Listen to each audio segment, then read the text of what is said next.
Hello there, you're watching Bizworld. The government will ensure that food security remains stable in view of the rationalisation of diesel prices next year. Economy Minister Rafizi said targeted subsidies are important to ensure that only those who are truly in need would receive them, while strengthening the government's fiscal position. He added that efforts are being taken to boost food supplies and food security for the people in dealing with the impact from inflation, which is projected to be around 2.1 to 3.6% next year.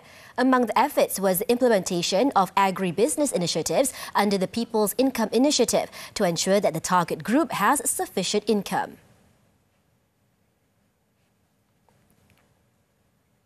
Some 252.7 million ringgit worth of grants have been approved for research and development R&D purposes involving 119 projects. The projects are under the Malaysia Grand Challenge MGC program, which is currently supported by the Strategic Technology Booster Fund program PEMACU.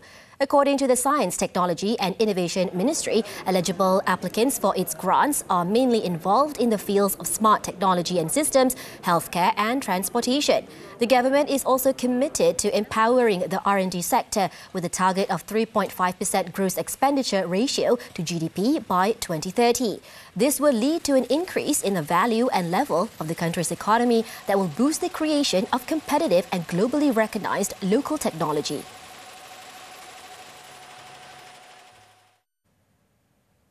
Malaysia saw its leading index, LI contraction, narrowed by 0.5% to 109.7 points in August from a decline of 1% in July. Chief Statistician Datuk Sri Muhammad Uzir Mahidin said four components contributed positively to the index, namely the number of housing units approved, which rose to 245.7%.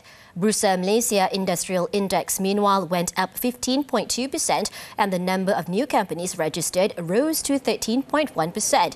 Conversely, real imports of semiconductors continued to demonstrate a decline of 31.9%. With August's index remaining in negative territory, Uzir anticipated that Malaysia's economy would continue to moderate, attributed by global economic uncertainties, albeit strong domestic demand. LI is a tool utilized for predicting economic trends 4 to 6 months ahead.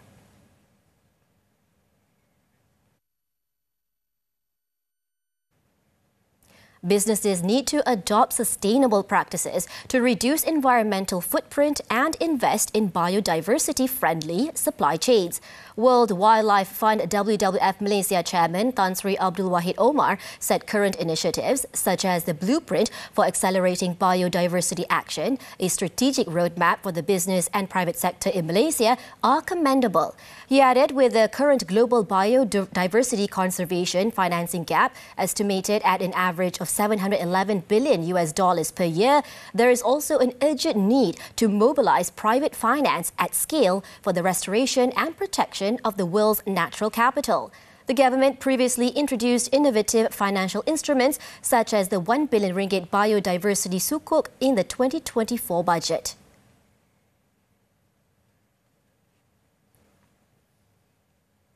Chinese manufacturers' investments in production facilities overseas are likely to continue to increase amid rising trade barriers and geopolitical risks. According to Fitch Ratings, members of ASEAN, including Malaysia, are the key destinations, attracting investments from both traditional manufacturing and electronic vehicle EV product producers. While more high-tech manufacturers are building plants in the EU and US, Chinese manufacturers of EV products also face high regulatory uncertainty when entering the US, which may constrain their ability to capture additional market share. A growing number of high-tech Chinese manufacturers have been decentralizing their domestic supply chains since 2018 to avoid US tariffs and hedge against rising geopolitical tensions.